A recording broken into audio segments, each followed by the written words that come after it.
Thank you all for coming. Good morning. I'm Tom. I'm the chair of the AREF Future Gen Committee. We are here this morning to discuss the wellness trend. What better venue really to host us in than Schroders' new building? I'm sure you'll all agree it's a lovely new venue for us. And thanks also to Vista for sponsoring.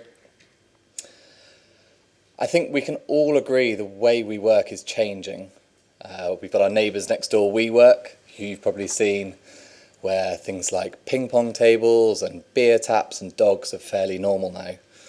But what we want to really discuss is whether these make a difference to tenants or are these just gimmicks. There's a number of certifications now in the market. We've got BREEAM, we've got WELL. These are measures, objective measures of wellness in the workplace and how a workplace is actually measured and its influence on tenants and how it affects its tenants. And these don't focus on beer taps, they don't focus on ping pong tables, but they look at things like access to fresh water, access to clean air, and access to natural light at desks. So, these are things that we, particularly my generation as millennials, I think see as being more important in the workplace now. But these certifications come at a price, and some of these can be up to 50p a square foot as a recurring cost, even every year. So what we want to really discuss today is, are these worth it? What's the effect on valuations? Is this something we're going to see more and more in the market over the next few years? Kicking us off is Claire. Claire Thomas is a partner at CMS. She's going to hand over to Charlie Jacks from Schroders, who's going to talk to us about their project here, and then on to our panel, who I'm sure will introduce ourselves. Some brief housekeeping. I've been told there's no fire drill planned, so if you hear any funny noises, it's the door at the back. And we'll be taking questions through Slido throughout the event. So if anyone hasn't used it before, it's slido.com on your mobile phone. I think everyone should have 3 or 4G in here, and you can log in using the code H131. So you can ask questions throughout. We'll also have some poll questions to stimulate some conversation. Without further ado, I'll hand over to Claire. So I can see a couple of you grabbing your devices, so I'm hoping that you're going to be logging into Slido. We're going to do two things with Slido. We'll have the live poll, so I'll ask you a couple of questions just so you can give your opinion. But you can also submit questions on Slido, and they'll come up on the screen. And then the ones that you particularly want answered, please like, and they'll get to the top of the screen, and we'll put them to the panel. Of course, you can still do it the old-fashioned way, and feel free just to put your hand up if you've just got a comment or you want a question to the panel. So I will get you back to your desks, I'm sure you're very keen to do by around 10 o'clock. So if we can just do our first Slido question. So you'll see that there are some choices, but which of the following are most important to you in the workplace? And we'd like you to choose 3 choices. Oh, wow, okay.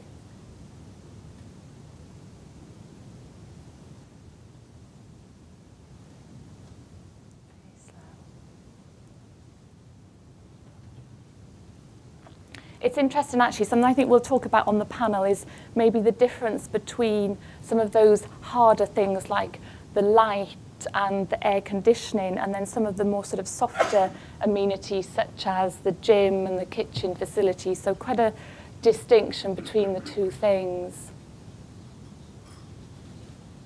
But it's interesting, I think the basic comforts are coming out on top, which is of course the natural light, having sufficient desk space and quiet working space. And I think for someone who works in open plan, quiet working space I think is my dream. Okay, I think we'll pick up on some of these points on the panel, but we'll move on. So I'm just going to set the scene for a couple of minutes, and I also wanted to give you some context as to why I'm so interested in this topic. Smart, Healthy, Agile is a report that we produced recently at CMS, and we looked at the way that technology and changing attitudes to work are really transforming what we want from our workplaces. I think no longer are developers, investors, and property occupiers just owners and users of space. they've now actually become the creators and the curators of experience and community and, of course, well-being. And I suspect we'll hear mention today of space as a service. What was really interesting about the report, we got opinions of hundreds of real estate professionals from companies that I know that you'll recognise. But also, we asked over 1,000 office workers what they wanted from their space. These were people working in cities, in towns, and in business parks across the UK. And what was most interesting is what office workers want doesn't always match what real estate professionals think that they need. But pleased to say the one thing that everyone agrees on is the impact that buildings have on our physical and mental health and well-being. And we interviewed Harry Badham of AXA, and I think he summed it up really well. We're seeing buildings that are focused on people and not just buildings that are focused on business. Of course, this has been evidenced by the number of certifications we're seeing. BREEAM, of course, drives sustainability, but more sustainable buildings create better environments for us all to work in. And then, of course, we have the well building, which is almost like a nutritional label for a building, taking all of the ingredients that make it healthy. And we've actually, I think, got somebody, Victoria should be here from Well today. Victoria, you'd be very pleased that when we asked our real estate professionals what they thought of the Well certification, 79% of them thought that it would be an advantage when it comes to attracting occupiers to a space. So just to look at a couple of buildings, of course, this is where we are today, Schroeder's new building, which I think is BREEAM excellent. And I'm not going to say too much more because Charlie will be telling us more about this building shortly. I don't want this conversation to just be about London. It's very easy to talk about, the vertical community that will be 22 Bishopsgate, or the white-collar factory with its running track on the roof. But actually, only 1 in 58 people in the UK actually work in the City of London. So how are these concepts being embraced elsewhere? Well, a brilliant example is the Porter building in Slough, with its WELL Gold certification, and Director of Landed the Development, Chris, will be telling us about this building shortly. I do just want to finish off back in London, though, a look at the Bloomberg building, one of the smartest and most advanced buildings in the world. Yet, interestingly, when I had a tour of it a couple of weeks ago, the thing that was really striking is when you're inside, you barely notice the technology. What you notice are the plants and actually even the fish. It's quite calm. And then you have this fantastic 210-metre bronze staircase that connects all of the floors, which actually means that nobody uses the lifts, which is, of course, really healthy. And then the ceiling, you can just about make out there are 2.5 million aluminium petals which cover the ceiling. But what you don't realise is that they're actually regulating the acoustics and the temperature and the light, and they're ensuring the comfort and well-being of everyone in that building, which is, of course, what this conversation is all about. So, on that note, I'm going to hand you over to Charlie, who is Head of Sustainability and Impact Investing at Schroders.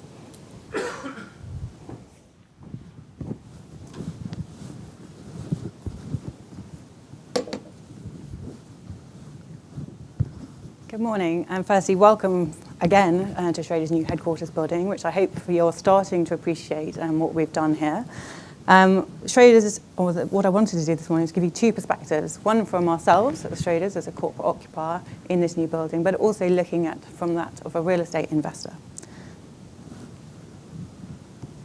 So hopefully you've appreciated the experience that we've actually managed to achieve here. And what's important to note is that Schroders is a FTSE 100 global investment management company.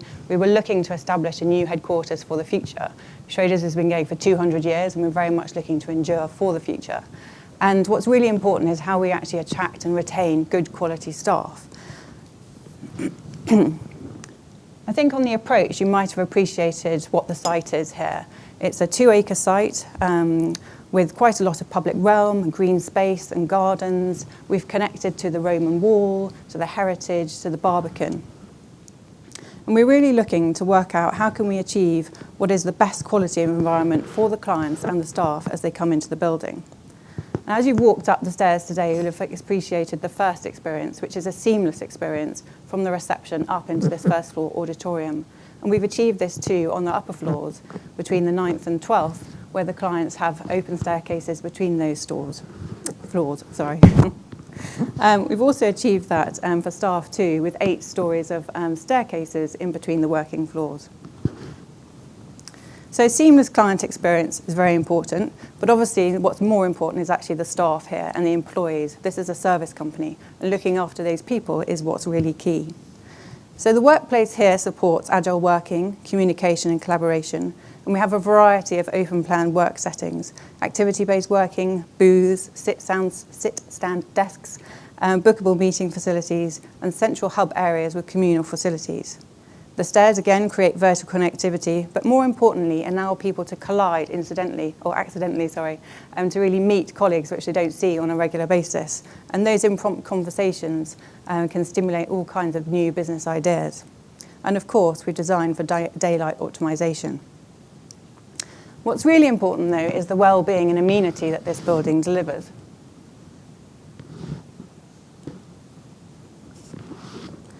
And what was really interesting here is that we have a full set of well-being facilities.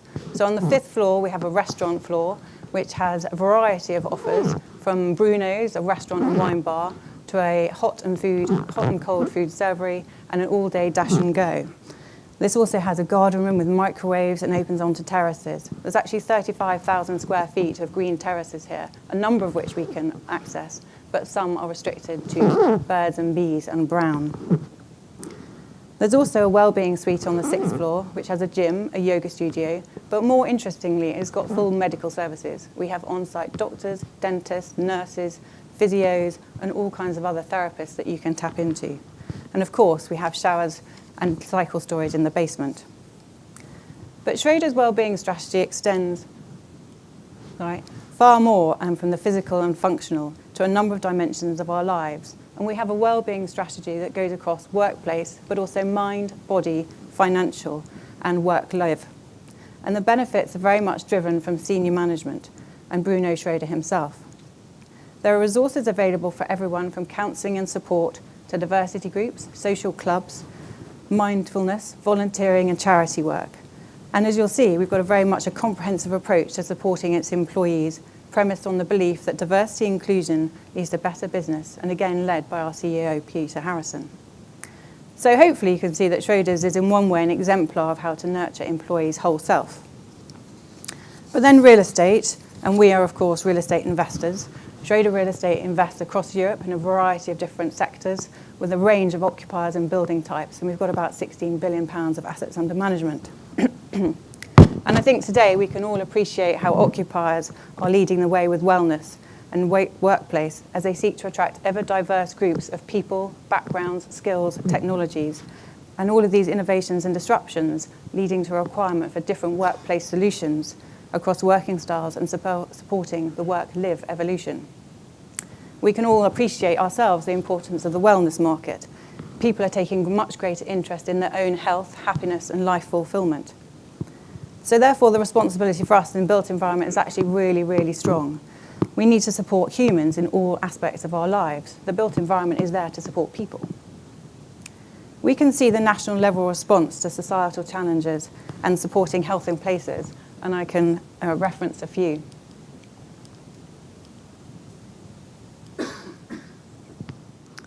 The London Environmental Strategy is looking at how we can create a greener, cleaner, and healthier London. We're aiming to be London as the first national park city. Southwark Council has appointed the first strategic director of place and wellbeing. And there's a Public Health England review to look at how we can incorporate net health gain into planning and building standards, and really premised on the principle of healthy by design.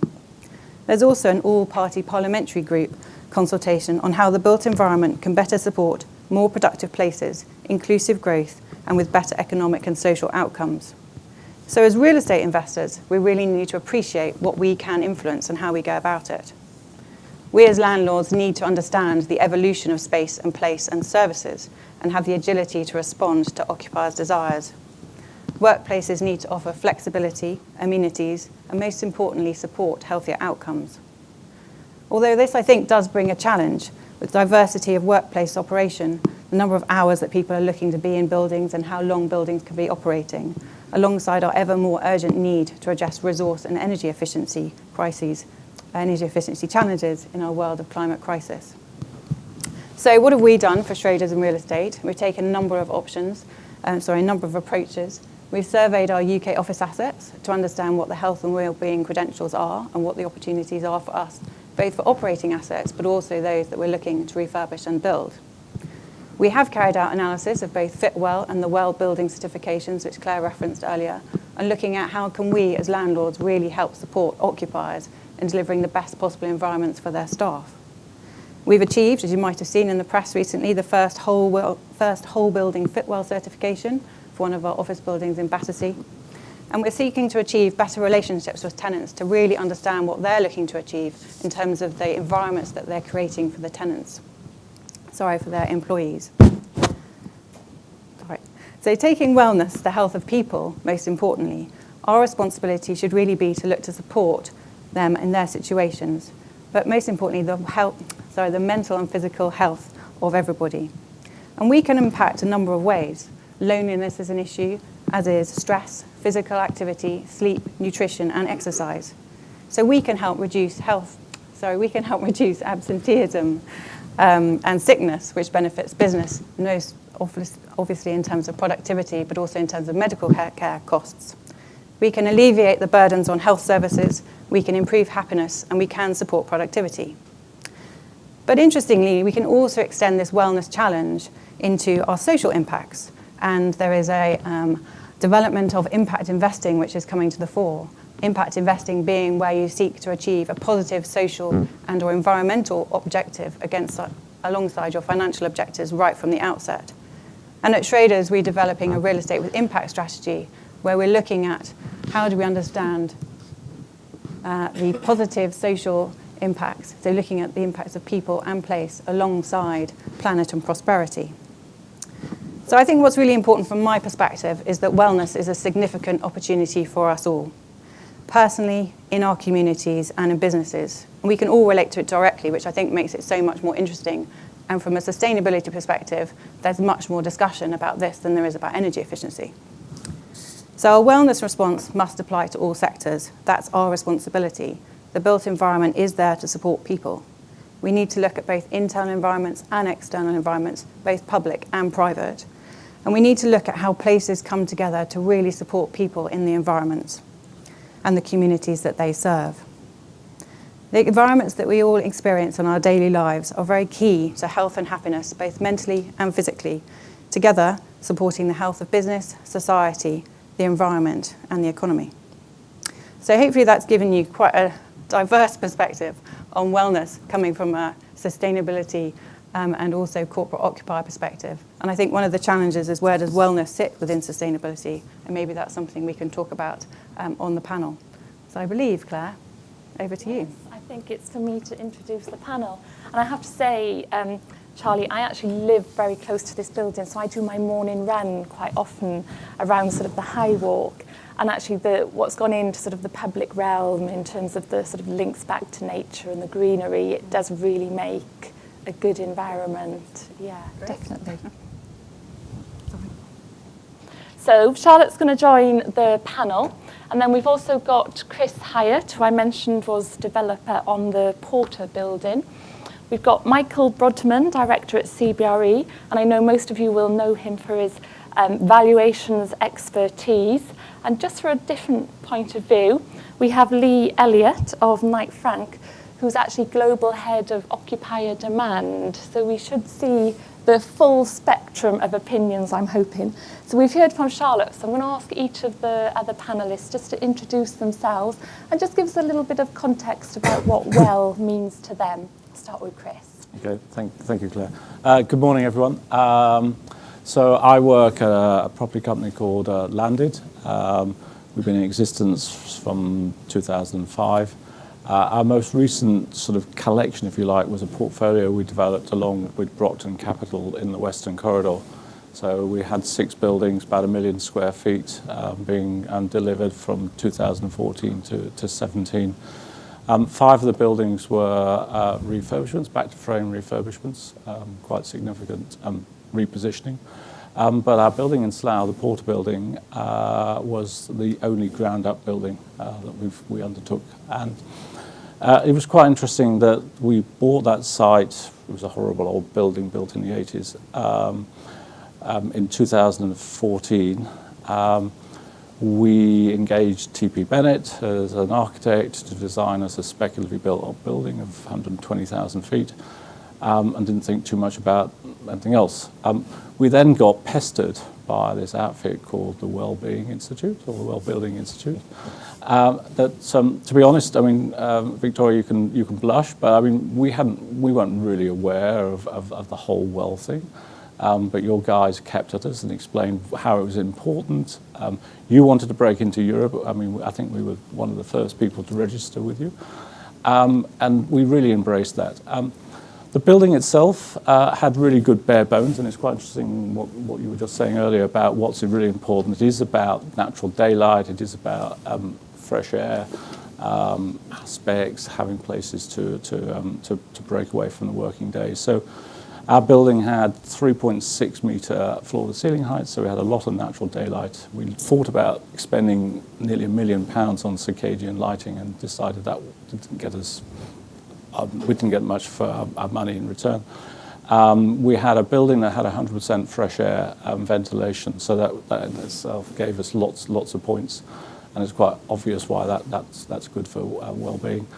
And then we had things like a terrace up on the roof where you have a club room. And Lee, I do listen to what you say. You used to talk about sanctuary space being important in the workplace, and that is a nice place where you can break away and relax a little.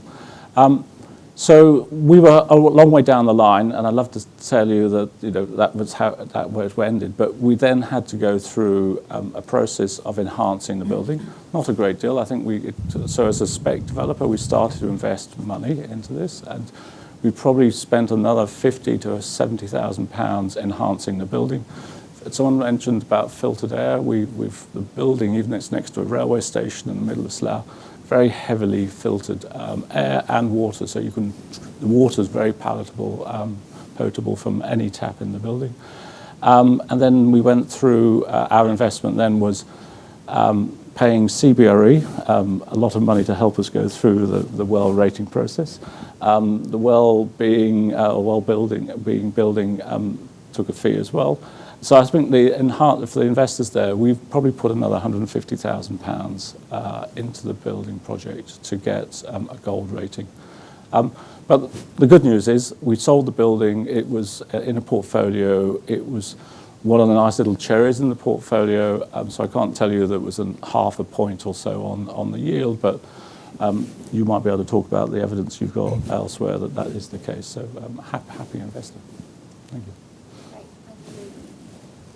Yeah, good morning, everyone. I'm Lee Elliott from Knight Frank. 20 years in the industry looking purely at the occupier, and I finally feel like I've got my moment in the sun because everybody wants to know what the occupier is all about, what the customer wants. We have this great sort of structural change going on in our market at the moment around customer need and response to customer need, and those customer needs are really changing. I think my perspective on the wellness agenda, it's a much broader set of issues, which is that really real estate is going through this structural change. And from a customer's standpoint, the principal point, I think, is that real estate is now a strategic device for business. It used to be, and there are many in the industry that still maintain that it's a cost that the occupier, the customer, looks to drive down, or it's simply a container in which to put people. But actually, if you talk to occupiers, as I've done over the course of the last 20 years, and in particular over the last 18 months, they regard real estate as a device to support, facilitate, or portray a change within their business. And no bigger change than the one of attracting and critically retaining core staff. Just look around you, look at the UK labour market, look at global labour markets, look how pressured the labour markets are. And that will give you a clue as to why occupiers are increasingly using real estate and the real estate experience, not just the physical fabric of the building, but the way the building welcomes people, engages with people, enables people to work as a key tool in the attraction and retention of staff. And wellness is very much wrapped into that, because the staff that these companies are trying to attract have different value propositions about what it means to work. They have very different perspectives on where work sits in their broader life. They have a great level of expectation about what the role of the employer is. And increasingly, because they are in short supply, the employer is doing more to pander, support, address those needs. So a lot of that's come through in an unashamed advert, but Your Space is a report that we pushed out, Knight Frank pushed out in November of last year. 120 global corporate real estate professionals we surveyed. They're responsible for about 3.5 million, the workplace of 3.5 million people around the world, broadly about 230 million square foot space that these people are in control of. That's the size of the central London market. And we surveyed them on their needs. What was interesting was wellness and responding to wellness agendas was a critical strategic item for the corporate real estate managers to respond to, and it's been reflected in the space that they've taken. The other thing that you'll note from this report, having flashed it, is that it's got Bloomberg on the front. Claire's already mentioned the Bloomberg building. I think Bloomberg is interesting on, and the Bloomberg building is interesting on a number of levels. One, it's atypical. It's owner-occupied. The level of investment that Bloomberg have made in that building is astronomical, and I wouldn't suggest it's a bellwether for the rest of the market. However, what I would say about the Bloomberg building relative to other amenity-rich buildings that we've seen in the occupational markets over the last 15 years is the mentality around from Michael Bloomberg about how that building is used. Traditionally, when people have addressed wellness and created amenity-rich buildings to support their staff, it's been very much, dare I say it, about entrapment. It's been about bringing staff into environments and keeping them there for as long as possible, on the basis that if you work somewhere for 18 hours a day, you'll be productive. Bloomberg has taken a very different approach. Actually, there's not that much F&B in the building that accommodates 4,000 people. Bloomberg has actually said, Michael Bloomberg has actually said he wants his staff going outside of that building and engaging with the wider community as part of their well-being. And I think Bloomberg, therefore, is very symptomatic of the change that's going through corporate real estate, the attitude of corporates to real estate, and attitudes to wellness, which we can, I'm sure, pick up. Thank you, Michael. That's really interesting. Morning, everybody. So my name is Michael Brockman. I was actually just thinking about this. I was sat at my kitchen table last night at about 10 o'clock at night doing some emails and thinking I must be the least qualified person to talk about wellness. So apologies for that. Where we come from, I guess, is two perspectives, really. One is at CBRE, we're actually just, I don't know if you know, but we're in the process of revitalising our own London office buildings. And so we've given us the opportunity to really think about how we want to work and how our teams engage with each other and how it feels to come into the building and as Lee says, to go out of the building and how we sit. And so we're busy, I don't know why we've chosen 2019 as the time to build 40,000 square feet of extra space in London, but we are. And it's given us a fantastic opportunity to do the kind of things that Charlie was saying go on in this building, and very, very similar themes emerge. But in my day job and for the last number of years and in our world, you know, we stock take, you know, we value. And the question that clients increasingly want to talk to us about is, as we change the way that our buildings work, and as Chris says, need to invest and to adapt buildings to the modern ways of working, which are very, very different and do require different physical facilities. How do we get returns? And so to Charlie's other point about as a fund manager, how does this work? We get a lot more questions about, well, if I get this certificate, do I get my money back? You know, if I'm investing, my obligations to invest for long-term prudential investors, you know, it's incredibly important to know, am I wasting money on this? Am I getting this right? Is this stuff adaptable for the future? Am I doing stuff that I can justify to my stakeholders who I have to pay their pensions and provide competitive returns over long periods of time? And there are choices about how you know, this is an AREF event, how funds invest in real estate. to what extent is the landlord's obligation? To what extent is this just about the way that tenants use space? And it's kind of up to them to invest for their own, they're much closer to their own staff, their own working methods. It's up to them to make the choices about investment. And so I think, I wasn't going to go on now, just except to say I think these are some of the themes that people here might want to explore this morning. And I think that's a really good point, Michael, isn't it, in terms of how do you get returns?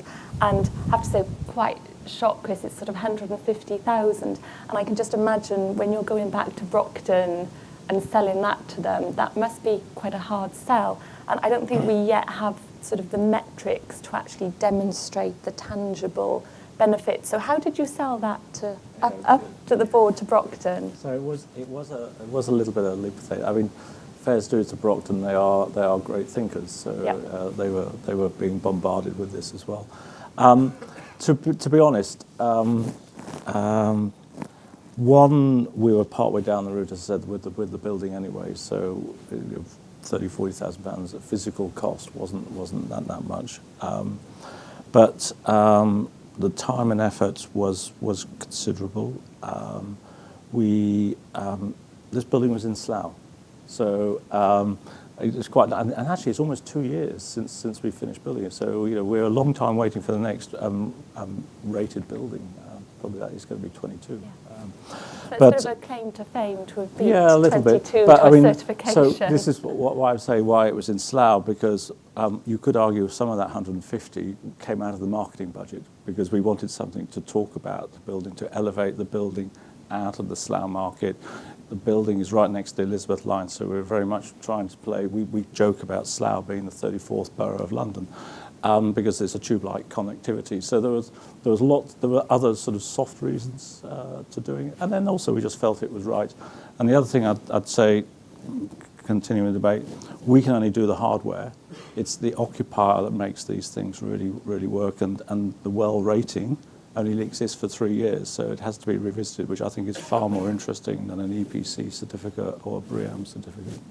And I think that the tenants that you ended up with in the building, to what extent were they conscious of the well rating? So we started marketing it 2.5 years ago. Quite interesting, at that time we started to get more inspections from the HR directors, so they were certainly the second wave of people to come in. The first people weren't, they were more driven by other things, but we did a deal to Orange Business Services, and they are using the move to really push that they are concerned about their workforce. So that was definitely a big tick. I think it's easy, isn't it, when you've got a Bloomberg building that's owner occupied, there is one sort of entity there with responsibility, but when you've got a mix between it's in the hardware of the building, but actually it's how you occupy and how you manage that building, that becomes tricky. So is it the landlord or the tenant that really should be taking responsibility here? Well, personally, I think it's a joint thing, because in terms of us having to manage the building, there are regimes that we have to do differently. So waste management, cleaning materials, all of those things, we've had to re-educate our management surveyors and management team on that. And equally, we don't want to lose our certification in 3 years' time, so we've got to make sure the tenant's buying into that. So again, it's a whole question of green leases and how you document that. I mean, our lease, I think, just says you shouldn't do anything that detrimentally affects our ratings right across the whole piece, and it's that bland at the moment. I think it's definitely a responsibility of everybody. I mean, the realities I talk about structural change. The structural change that's going on in our market is led undoubtedly by the customer, by different expectations from the users of real estate. But it's contingent upon everybody to actually respond to that. If you look at the co-working phenomenon, which we hear you probably thought you were going to have a panel without a mention of co-working, right?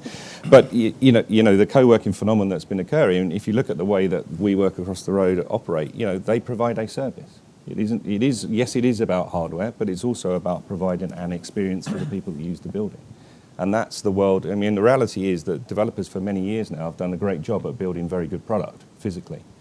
The differentiator for developers going forward is absolutely putting a service layer across that physical product to create a positive experience.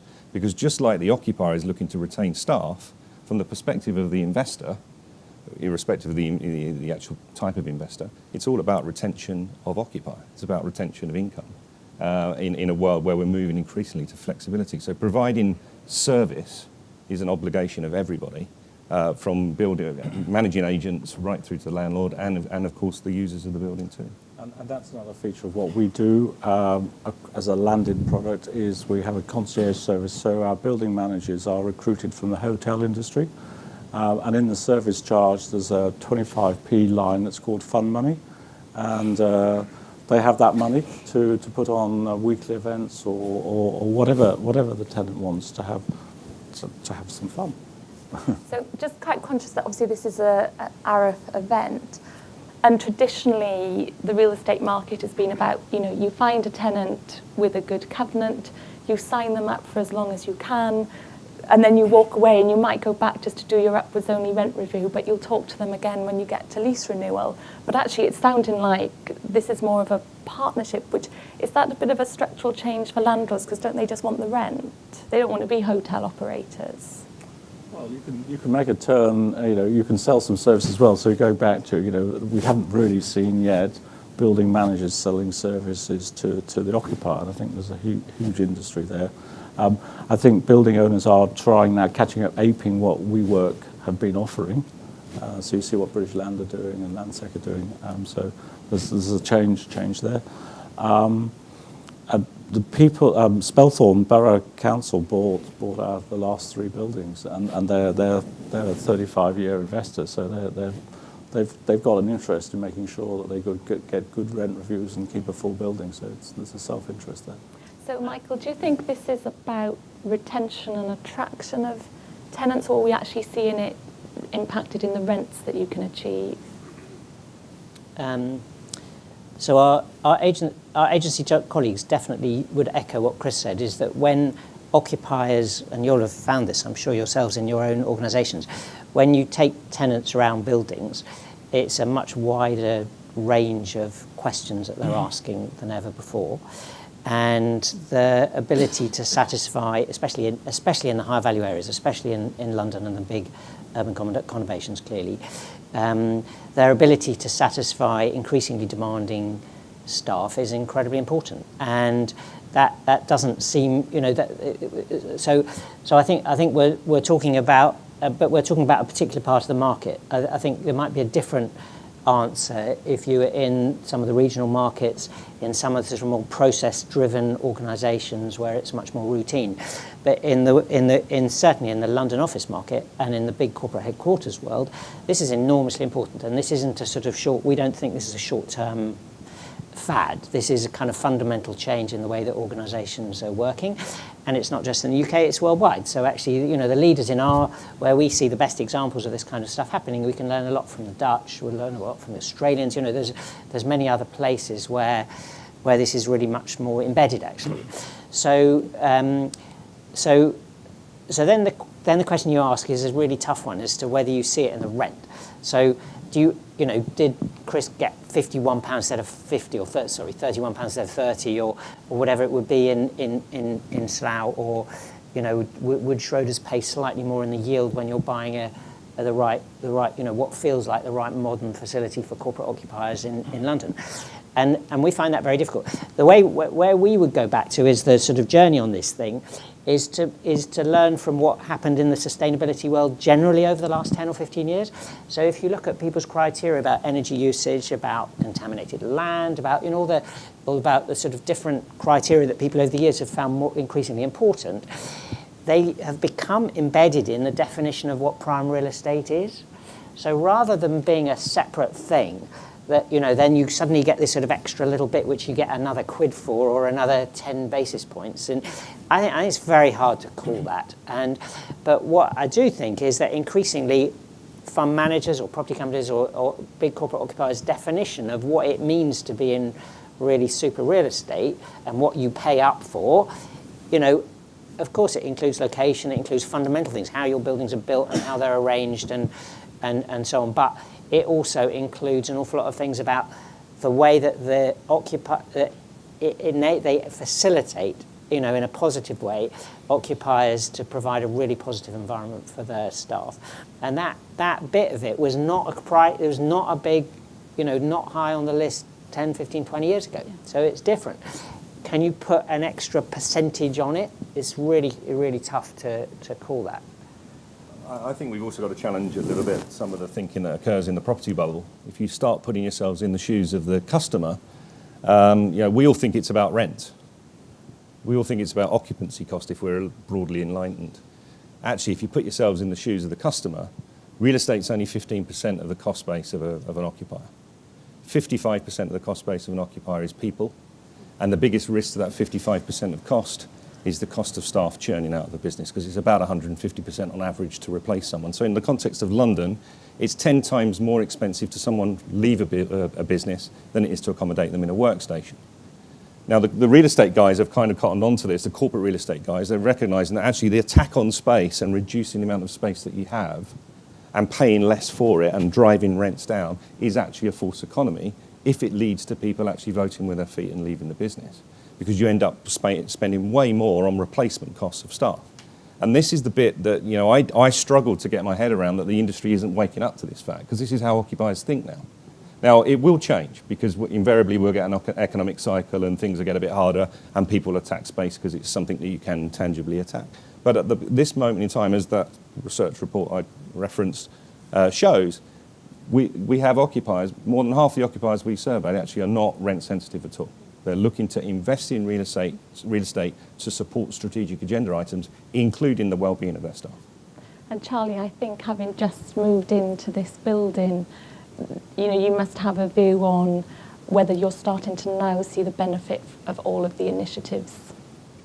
Yeah, exactly. I mean, I think, Schroders, we were in our old headquarters building, which was a very lovely, quite traditional Portland stone building, not very far from here. We'd been there for about 20 years, but it had got to the point where it was very grey, slightly unloved. I mean, it basically did all the things that you needed to do. We had desks, we had a cafe, we had a gym. But this place is a completely new experience for everybody. It's very light, it's very bright, we've got great daylight, there's lots of amenities. Although what is interesting in terms of, the comparison with Bloomberg, this is quite an internal campus. So you come in the building in the morning, there are no stairs for staff to use, you go up to the lift to your floor, there are then stairs in between, from your restaurant to your gym and to the terraces. There's not really any need to go outside and out of the building. So whereas Bloomberg has said, actually, we want to make a positive contribution to the community and the kind of social good of the environment around them. So we want the spend to be outside and, with the local shops and retailers. So there are different approaches to this. But I think, going back to the points about how do you value this and how do investors take the approach, it really is about quality, isn't it? And how do you define or determine what quality is? And when you see it, fundamentally we all know what the right thing is to do in terms of providing environments for people.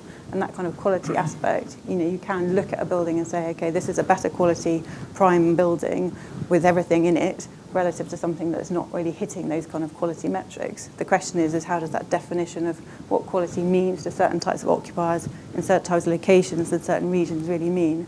But I think even in the regions, you've got to still provide, light environments. You've got to have cycle storage. It's important to have outside space for people to get out and about.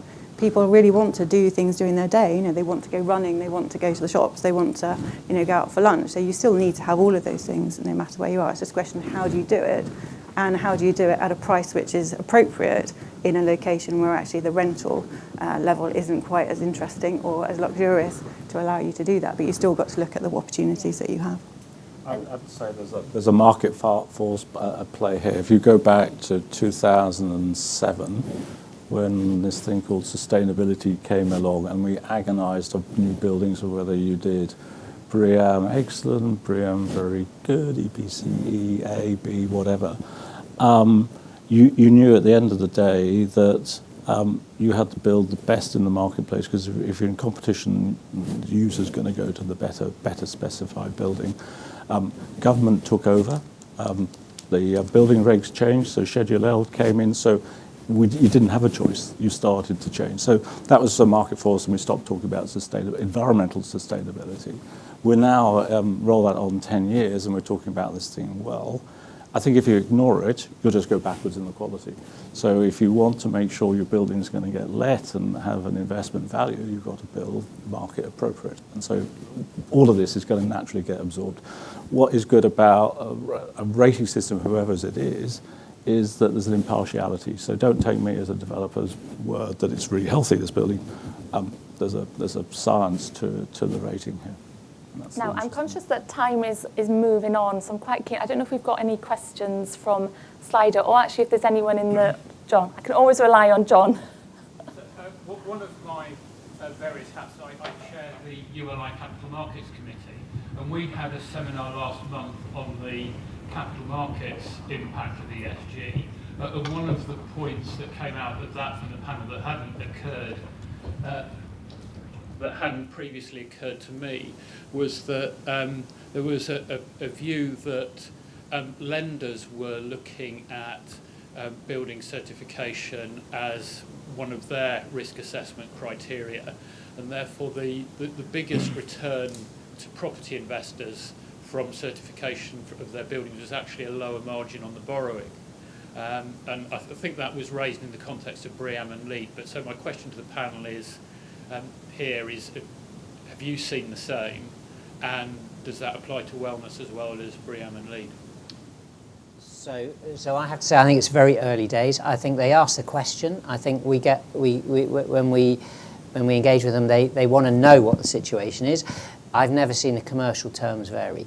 So I think there's one or two banks who have kind of green batches of finance for lending, Lloyds in particular, and they're looking more for mostly energy is their big thing rather than wellness, I would say. But I think they want to know about it. They definitely want to know about risk. So they're, for obvious reasons, they're very concerned about flood risk and contamination, these very hard physical things. I've not seen any suggestion that they really commercially will make a difference due to wellness yet. What I would say going forward, I think, is we are in an environment where, in the London market, for example, as we all know, the London market is 95% full. London, through Brexit and all the rest of it, is absolutely humming and thriving. And it's an environment, actually, where lenders who've been relatively cautious over the last period of time can be relatively relaxed about their exposures. That's not always going to be the case. And there will be periods in the cycle when they're going to, when occupiers will have far more choices and are going to start voting with their feet to a far greater degree. And I think that's when we'll tease out these things in a bit more, in hard reality. I would just add to that, we're developing our next project down at Tower Bridge, and there's debt on that. We're actually going for platinum there, so we've learnt with gold, and we're going to try and go for platinum, which is even more of a challenge. But my experience of the debt there is that they want to know everything. So there's a lot more interrogation of what we're doing, specifications, etc., etc. So I think that will play into it. And if they've been reading, and perhaps they're here in the room, and getting to understand this well phenomenon, it's going to give them some comfort that.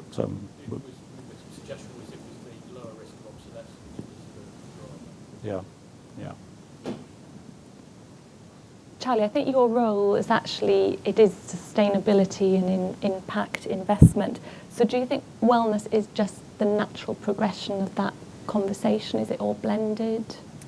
I think generally from sustainability, and we spent the last 10 years or so, haven't we, talking about energy efficiency. I think most people expect that we should have that cracked by now. I'm not sure that we have. There's still quite a lot that we need to do, particularly if we're going to try and achieve the climate targets that we have. But absolutely, wellness has just come as the bigger topic, I think. People are much more interested. It's much more relatable to the individual. Everybody can get their heads around it. And as everybody's saying, it's much more important to occupiers. People is what drives, businesses. And if you get things right for people and you get the right quality of environments for staff, then you're really going to drive your kind of productivity piece. And people's interesting, because I think for the first time we'll have 4 or 5 different generations in the workplace and just trying to manage all of their different expectations. And a lot of this sort of conversation gets sort of, the millennials get wheeled out as the people who are driving this. But I don't know, is any generation different, or do we all want to work in a comfortable office? Well, I think there's too much talk about millennials. I worry about saying that in a next gen event, but I think the reality is it's about talent. It's about talented workers of all demographics. We've got an issue in UK PLC, which is that actually more and more businesses will need to recruit from older demographic groups, and those demographic groups will need to work longer. Some of the implications of that from a wellness standpoint, think about this from the perspective of building amenity.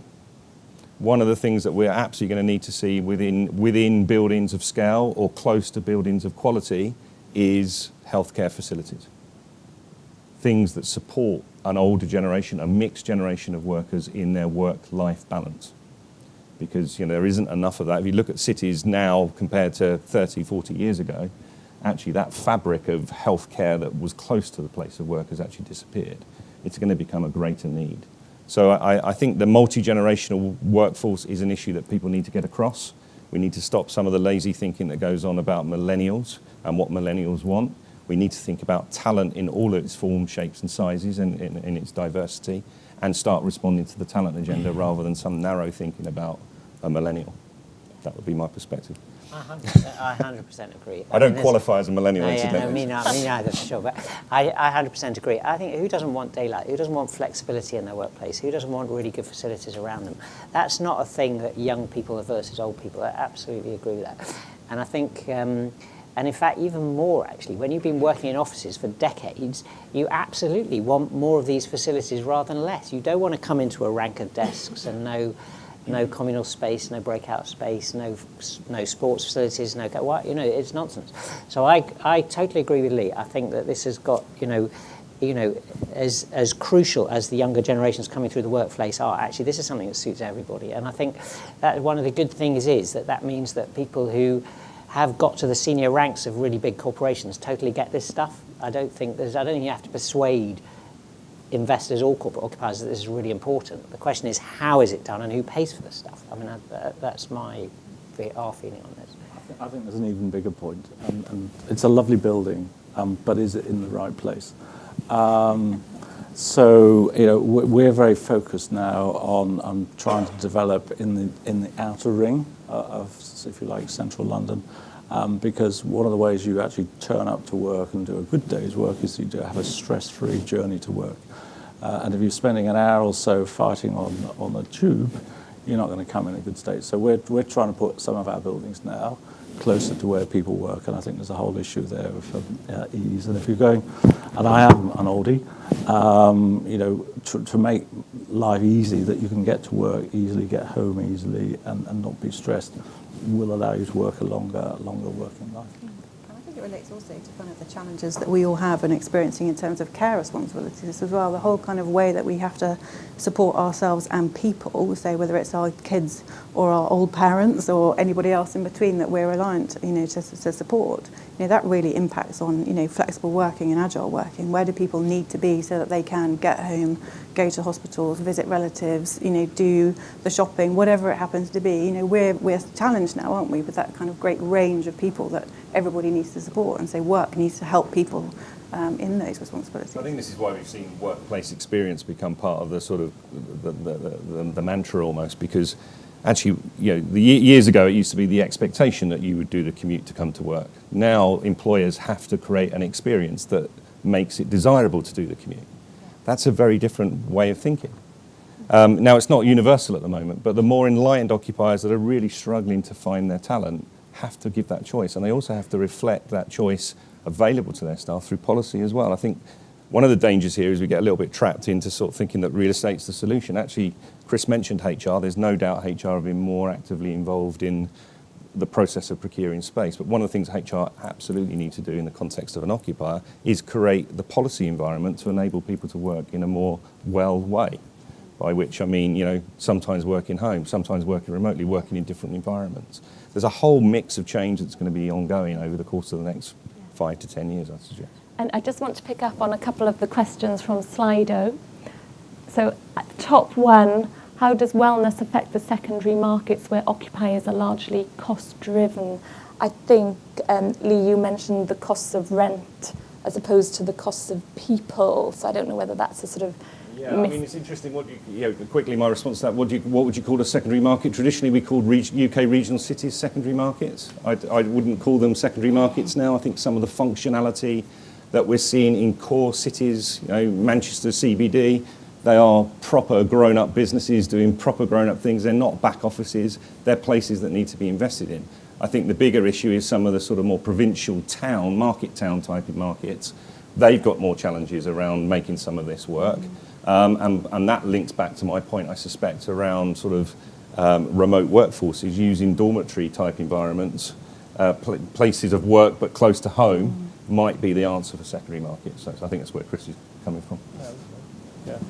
And I think one that features a couple of times there is we've talked a lot about offices, but can we just think about other sectors that have been impacted, whether that's PRS, it's retail, how they're embracing these concepts of wellness? I'd even go as far as to say industrial. There are plenty of examples now of industrial spaces where gyms and other amenities are being put into the industrial workplace, because just like everybody else, the industrial operators are having huge problems in getting the required volume of low-skilled staff or semi-skilled staff. I do think your point about PRS is good, Claire, because I think retail centres are changing dramatically anyway. There's a whole other story about retail, perhaps for another day. But I do think in PRS, because we haven't had a big, like the Americans have, proper multifamily, really scaled up, investable, institutional residential accommodation in this country. It's all been for sale, and the interests of owners, and developers and owners, when you're selling units as quickly as you can, and then you've got thousands of individual, investors or owner occupiers, is very, very different to an environment that's created to provide a lifestyle for people over a long period of time. And so I think we are seeing a lot more innovation in residential along the wellness theme than we have. So I think second to offices, I think the residential spaces we're seeing the most change, and I think it's really, really interesting. And so there's very few of these are actually occupied yet, but there's an awful lot under construction, and I think you see a lot of different things being tried out, and I think at different levels of the market. So I do think that's one to watch as being dramatically different to, and the facilities and the experience that you get in some of these will be terrific, actually. Very, very different to the traditional, sale models of residential, I think. We might even be going back to the future a little bit. If you look at some of the tech companies of scale at the moment, they're actually buying into PRS to create accommodation for their own staff, as well as providing healthcare. You look at the big American tech titans, they're all doing that at the moment.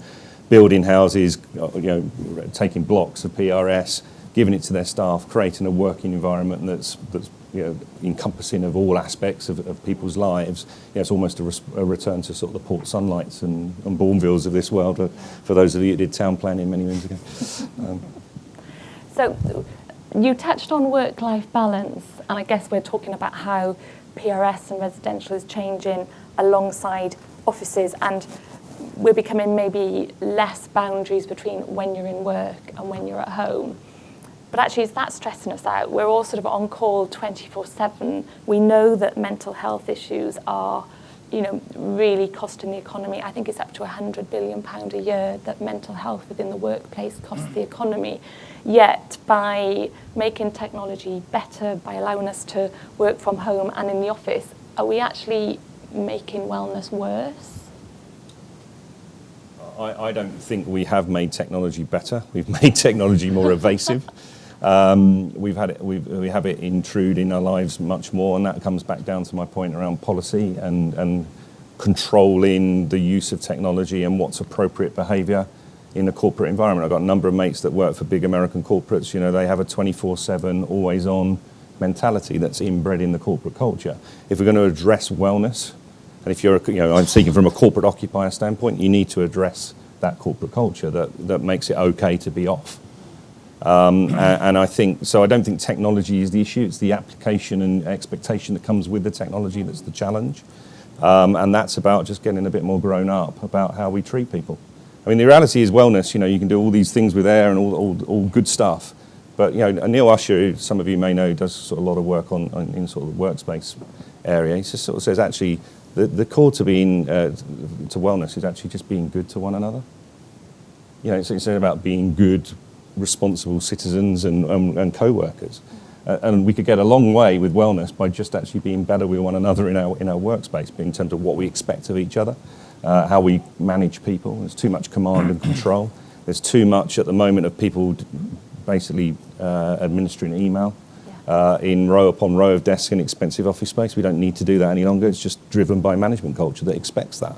There's a whole world of change. I mean, this is a big issue. There's lots of things that levers that you need to pull and address. Just another question from Slido.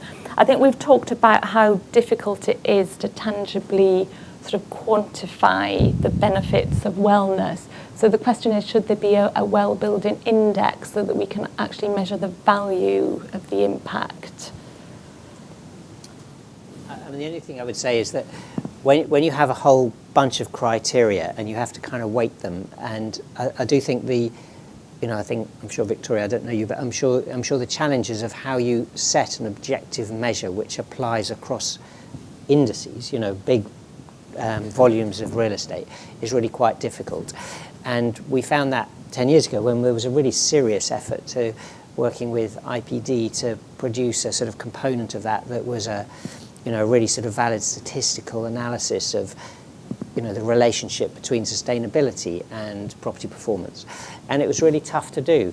And so I'm not saying it's not worth the endeavour, but it's complicated. And what works for one building and is important for that building does not necessarily carry in the same way to other types of real estate or properties in different locations and so on. So it's tough to get these objective measures. You can measure rent, it's tough to measure this stuff and to make meaningful statistical comparisons. And all the academic studies have kind of struggled to show things that are really convincing in terms of statistical basis.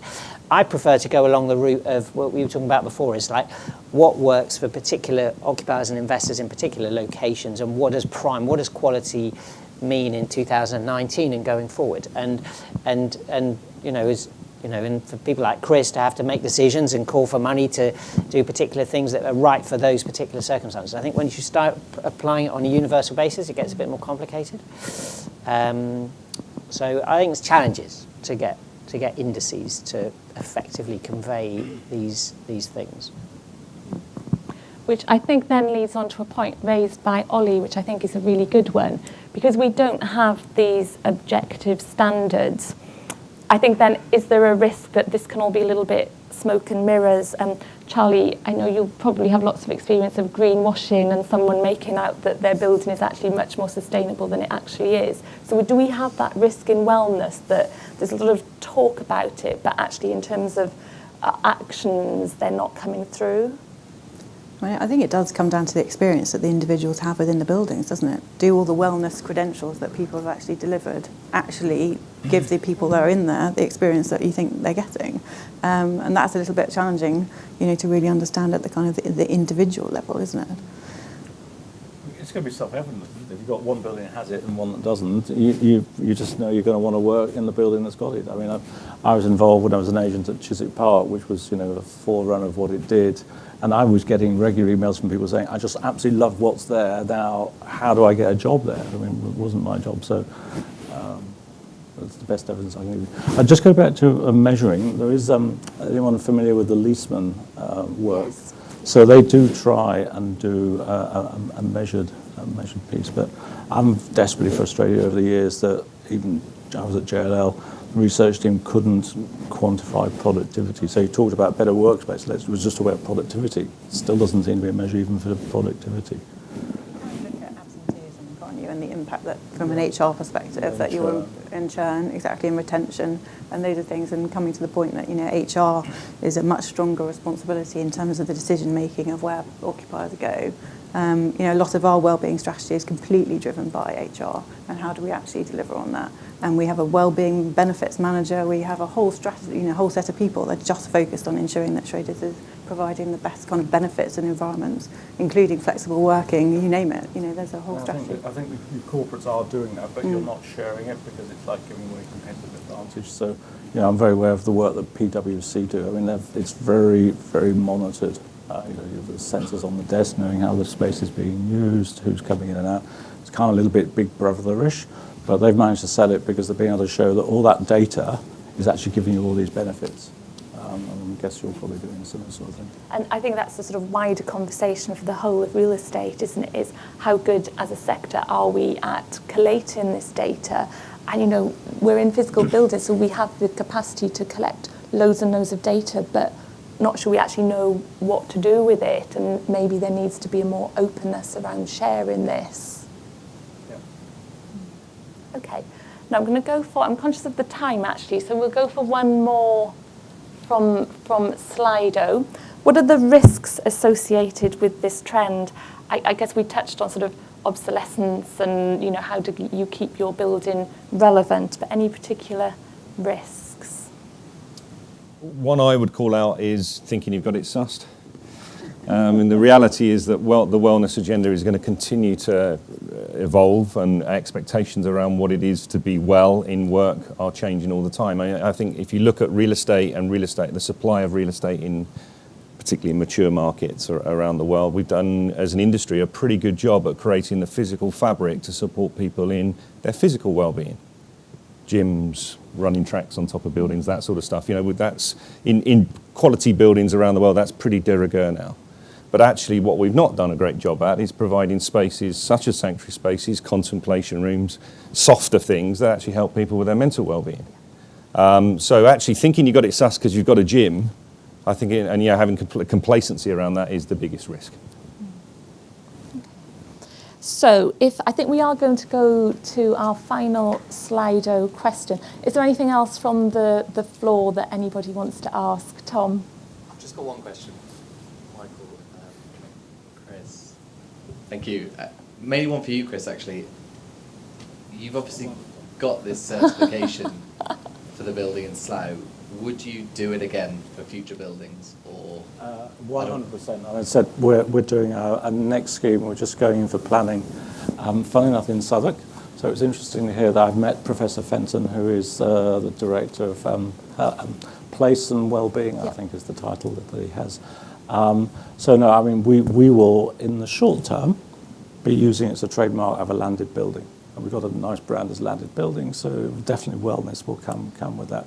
As I said, I think it's a moment of time. I think, you know, I'm probably going to run that story and making me look good for the next 5 years, and then it'll be status quo, and we'll be on to the next issue. But definitely yes, and platinum's going to cost us a shed load more money. I can see Victoria smiling away there. And no, to a little sales, they've given us a nice little discount for doing it again.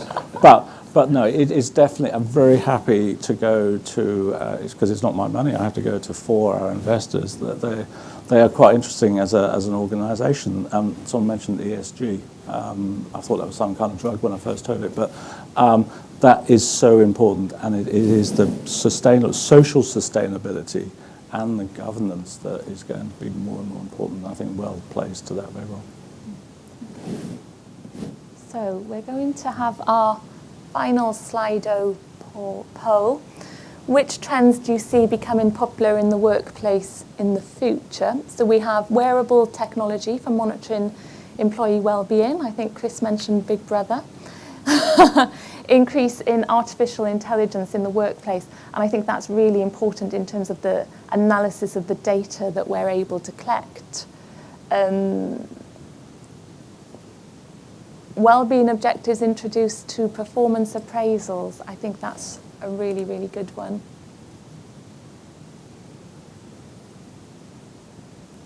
I think it's appraisal time in my office, actually, so I shall be taking back that you all want well-being objectives in your appraisals. I'm going to wrap up. I think we're just about on time. Just want to say that's been a fantastic panel, and I think being able to have sort of the opinions on sustainability from a developer, from an occupier, and then actually from a sort of valuation investor point of view has been really powerful. And I think the message that we need to take away is actually a pretty simple one. If we commit to health and wellness within the built environment, then I think it actually increases the well-being of people, but in turn then has an impact on the investment value of properties in the long run. So it sounds like a little bit of a win-win situation, I think. So a big thank you to the panel.